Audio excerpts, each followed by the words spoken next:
We are back with another update from our Mabushi Unicorn Estate. So today they are going to be casting the pad foundations, so the pits that we dug. So this one, I'm sure in the background you can hear the mixer.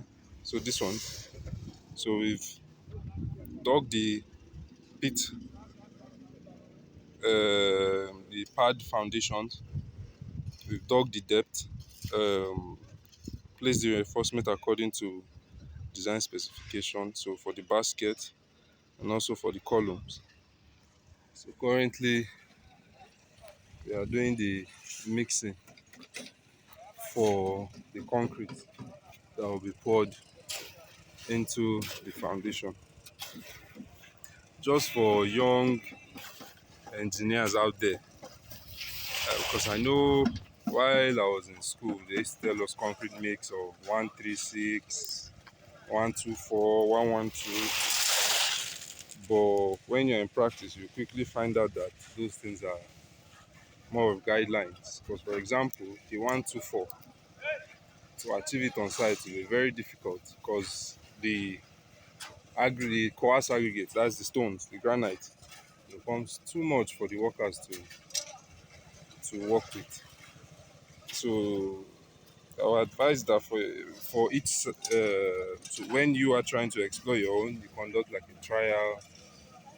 trial mix, see what works, and then run tests according to your trial mix.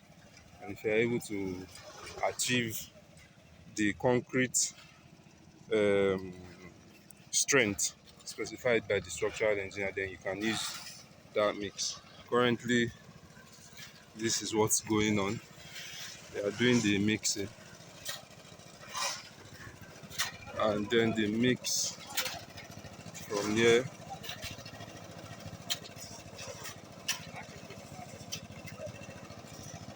and then taken with wheelbarrows,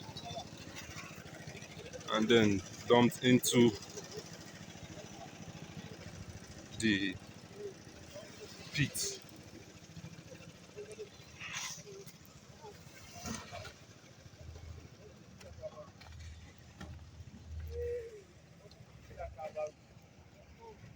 So this is how it looks like inside the pit. And there's also a mason that will be there to ensure everything is level.